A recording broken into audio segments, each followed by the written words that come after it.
ओम तव कथामृतम तप्त जीवनम कविभिडीरितं कल्मषापहं श्रवणमंगलम श्रीमदाततं भुवि गृह्णन्ति ये भूरिदा जनाः।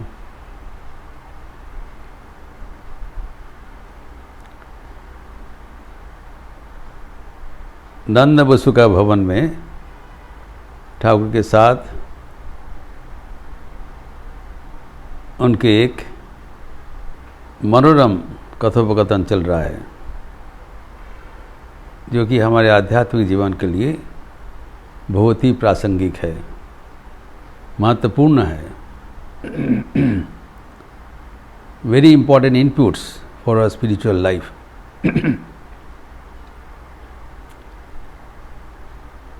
तो हम लोग देखा कि नंद बसु जो साधारण प्रश्न कर रहे हैं ठाकुर को परलोक के बारे में, परलोक की आछे पापे शास्ति, ये साधारण प्रश्न है। मरणोत्तर जीवन के प्रति अंधश्रद्धा एवं हम देखते हैं जो मंद कर्म करते हुए उनका कोई मंद कर्म के लिए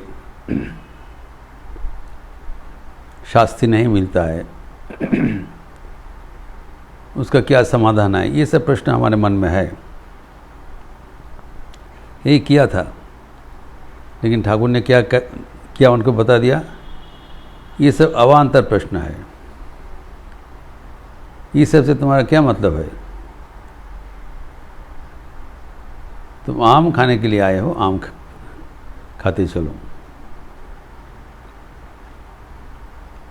आम खेते इच्छो, आम खेई जाओ। ये सब अवान्तर प्रश्न में समय नष्ट करने का कोई, कई दिनों से हम लोग चर्चा कर रहे हैं। तो अभी एक हमारे मन में प्रश्न आता है, जो कहानी में तो आम खाने का जो बात बताया हम समझ लेते हैं, लेकिन हमारे जीवन में आम खाने का क्या तात्पर्य है? What is the real meaning of eating mangoes in our life?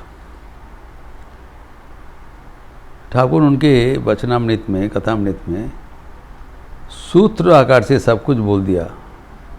हमें बहुत ध्यान से उसको पढ़ना चाहिए एवं उसको पाठोद्धार करना चाहिए। मास्टर मास्टर ने बता दिया।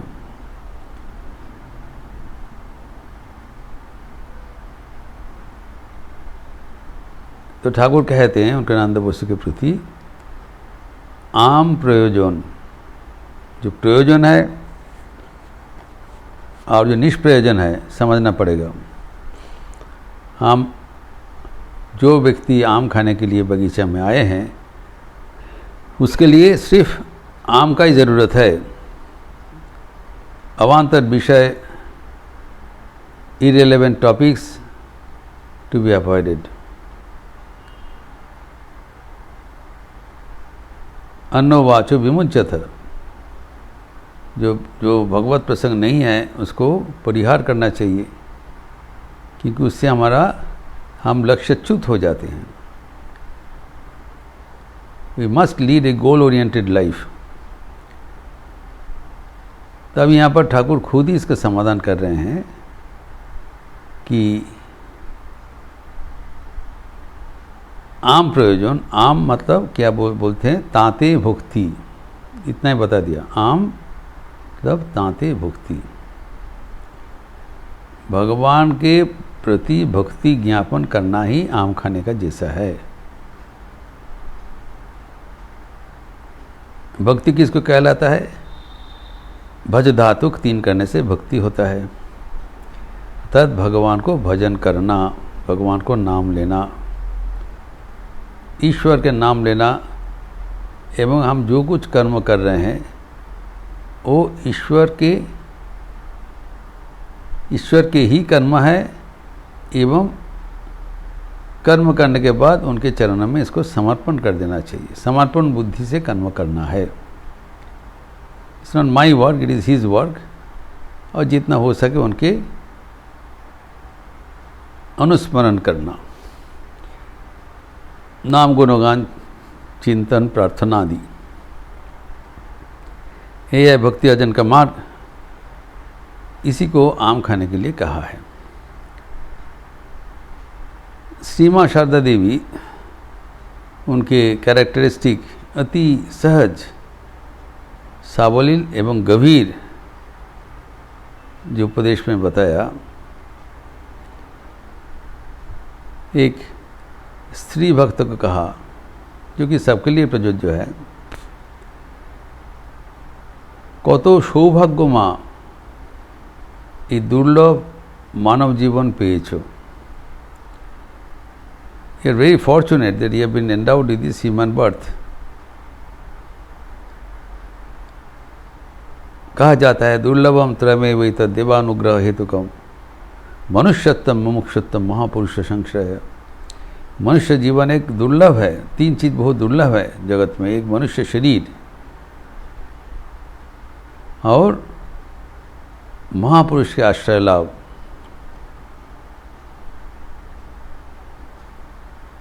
एवं मुमुक्षुत्व अर्थात मोक्षेच्छा।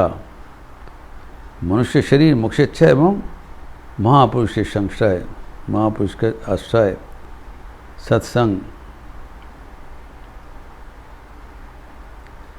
तो माँ कहते हैं ये दुर्लभ मनुष्य जन्म तुम्हें मिला है। महिला भक्त कहते हैं जितना हो सके उनका नाम स्मरण मनन करो। फिर आगे बताते हैं क्या करना चाहिए जीवन में। तार नामे शरणागत হয়ে পড়ে থাকতে হয় और खूब खाटते হয় भगवाনের জন্য। यही बता दिया। दुनिया में शरणागत होकर रहना चाहिए क्योंकि हम भगवान के अधीन है, उनके निगाह में है। We are under constant control and monitoring of God, he is ever awake. और भगवान के लिए बहुत परिश्रम करना पड़ता है। माँ ने कहा दिया फांकीबाजी से नहीं होगा। यही है आम खाना। आम उपलब्ध है अर्थात भगवान के साथ हमारा संयोग हो गया। अभी भगवान का नाम जितना हो सके करना चाहिए। यही है आम खाने का मतलब। और ये सब फालतू बातें जो कि अनावश्यक है, अप्रासंगिक है, अवान्तर है, इरेलेवेंट, इससे समय बर्बाद नहीं करना चाहिए। तो अभी नंदा बसु भी बहुत इंटेलिजेंट है। आश्चर्य वक्ता कुशल से लब्धा। तो वो कहते हैं, आप तो कहते हैं आम गाछ ठीक है, तो आम गाछ को था, आम पाई को था। जो आम का पेड़ आप बोल रहे हैं, आम का पेड़ तो आम मिला है, आम खाते रहो। कहाँ आम मिलेगा? अर्थात भगवत स्वरूप वो आम का पेड़ सबके जीवन में तो उपलब्ध नहीं होता है। जो भाग्यशील है उसी को मिलेगा। तो ये बात एक गंभीर अर्थबोधक प्रश्न किया है।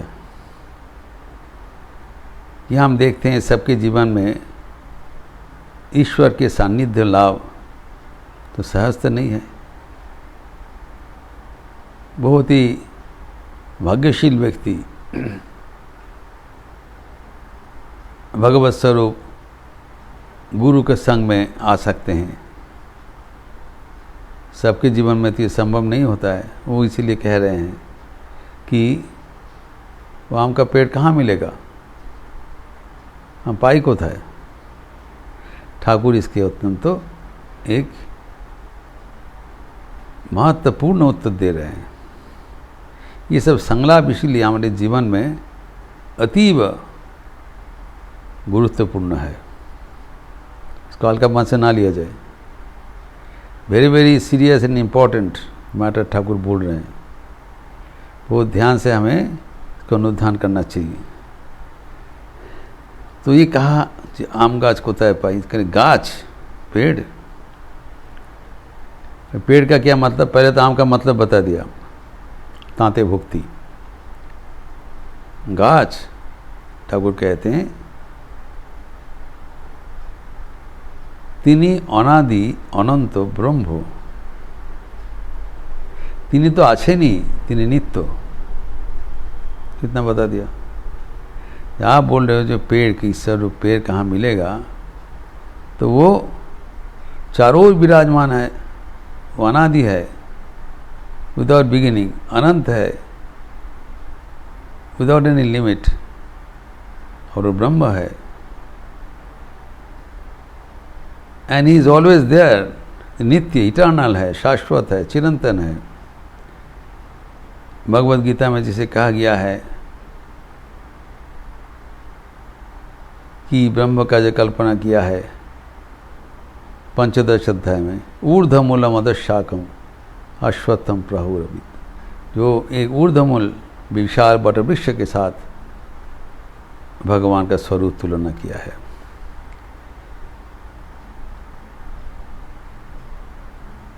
तो उसको उनको ढूंढने का कोई ज़रूरत नहीं है, वो नित्य है, विराजमान है। तीन तो अच्छे नहीं, ठाकुर कहते हैं ही इज एग्जिस्टिंग एवरीवेयर,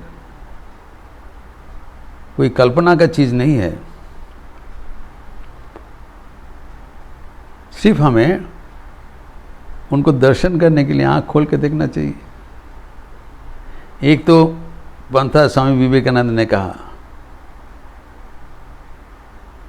कि चारों ओर तुम्हारा भगवान विराजमान है, जीता जागता भगवान, जीव के प्रति उनको दर्शन करो। और दूसरा यहाँ पर ठाकुर बोल रहे हैं वे नित्य है, इटर्नल है। ये ठाकुर का ये बात रविंद्रनाथ ठाकुर एक संगीत में व्यक्त किया है। बड़ा सुंदर संगीत है एवं गंभीर अर्थबोधक है। संगीत में कहा गया है आनंद धारा बहिछि भुवने, दीन रजनी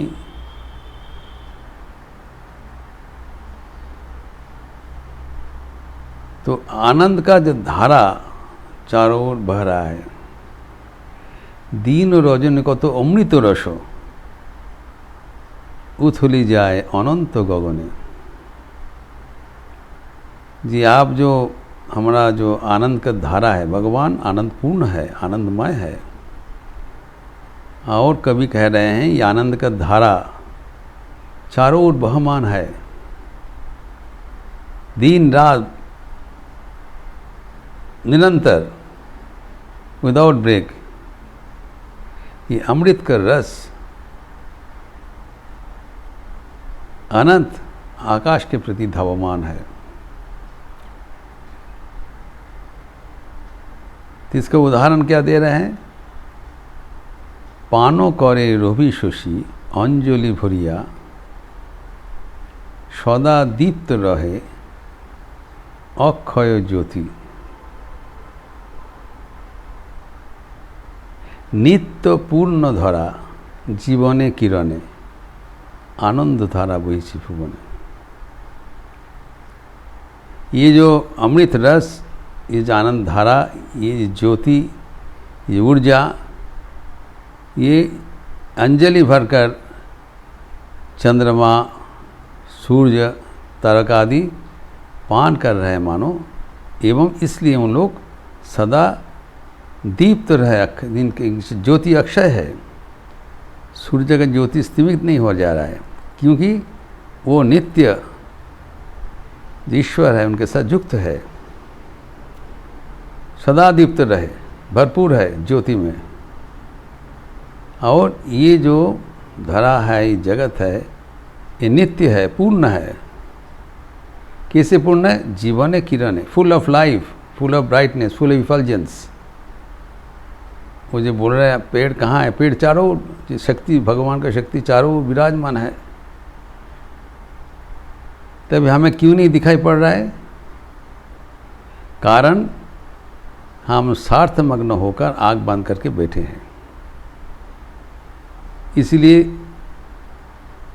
वो कविता में कह रहे हैं, ये संगीत है, বসিয়া আছো কেন আপন মনে, স্বার্থ নিমগ্ন কি কারণে, চারিদিকে দেখো চাহি হৃদয়ে প্রসারী, ক্ষুদ্র দুঃখ सब तुच्छ मानी, प्रेम भरिया लहो शून्य जीवने। आप किस कारण स्वार्थ निमग्न होकर चुपचाप बैठे हो, चिल्ला रहे हो कहाँ पर पेड़ मिलेगा? आँख खोल के देखो तो सही, हृदय प्रसारित करो, चारों ओर देखो, आँख खोलकर देखो, हृदय प्रसारित करो। अपना जो तुच्छ स्वार्थ जलांजलि देकर अभी हृदय प्रसारित करते हुए प्रेम से जीवन भरपूर कर लो, तुम्हारा शून्य जीवन पूर्ण हो जाएगा। चारों ओर प्रेम, ऊर्जा, आनंद बहमान है, इससे तुम्हारा जीवन भर लो, जीवन पूर्ण रहेगा। और यही जीवन का लक्ष्य है। इसके लिए हमें सर्वशक्ति एवं पूरा मन लगा कि इसके ऊपर हमें ध्यान देना चाहिए। ये श्री मां शारदा देवी कहते हैं कि बहुत सौभाग्यशील हो तुम लोग, जितने हो सके ईश्वर के भाव से परिपूर्ण हो जाओ, जीवन सार्थक करो, जीवन धन्य करो, जीवन आनंद में परिपूर्ण कर लो। तो अपूर्व संलाप ठाकुर और भी आगे बढ़ा रहे हैं, जिसका विस्तार हम अगले दिन करेंगे। ओम शांति शांति शांति। हरि ओम तत्सत। श्री राम कृष्णार्पणमस्तु। आज एक विशेष रविवार है, एक ओर से तो जप यज्ञ चल रहा है एवं यथारीति संडे मॉर्निंग क्लास 10 बजे गॉस्पेल ऑफ श्री राम कृष्ण अंग्रेजी में होगा। लेकिन आज शाम को युवाओं के लिए व्यक्तित्व विकास के सत्र के परिवर्त में आज़ादी के अमृत महोत्सव पर आधारित पुरस्कार वितरण एवं विजेताओं को का प्रदर्शन होगा। The presentation by the award winners and award winning. अब जानते हैं कि भारत सरकार के साथ युक्त होकर हमारे केंद्रीय कार्यालय बेलूर मठ आज़ादी के अमृत उत्सव के अंग स्वरूप 5 प्रकार का कंपटीशन प्रतिस्पर्धा का आयोजन किया है।